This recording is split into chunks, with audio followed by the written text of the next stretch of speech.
Es domāju, ka tā būs populārākā siltumnīca Latvijā. Jardi! Wow! Wow, wow, wow! Nu kā? Labs? Čau! Čau. No? Wow!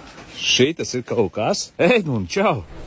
Lodziņa atliekās, principā jums jau drīz būs gatavs. Zolīdi, tu paskaties šito skaistumu. Wow! Šeit būs bīdāmās durvis, ja? Jā, uz abām pusēm. Super! Ieejam iekšā. Skaisti. Te varēs skatīties uz lidmašīnām. Skaisti. Aizskats atvērs un varēs skatīties.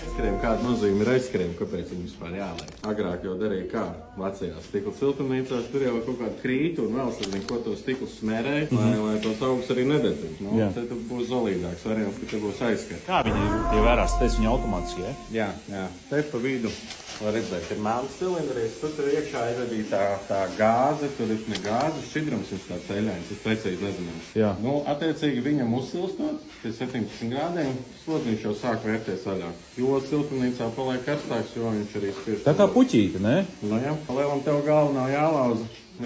Lūvra slodziņš, kurs labajā pusītē ir rokļīts. Ir pa žalūziju? Tas ir baigi forši, šitā gan nevar redzējis. Beļģu kvalitāte.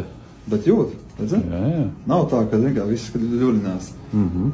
Tas ir forši. Loks stiprinās šādi. Jā.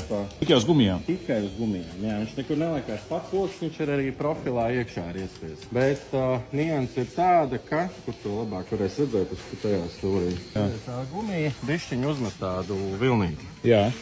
Tas ir tādēļ, ka mēs to gumiju mazliet sastīvējam iekšā. Un, principā, ar laiku viņa saulē izkaltīs, viņa pielīdzināsies pie siltumnīcas un būs gludi. Jā. Vispār ir mana sieva. Kā ir kopā strādāt? Jardi ir ģimenes uzņēmums. Mierīgi var, ja? Jā, mēs mierīgi varam.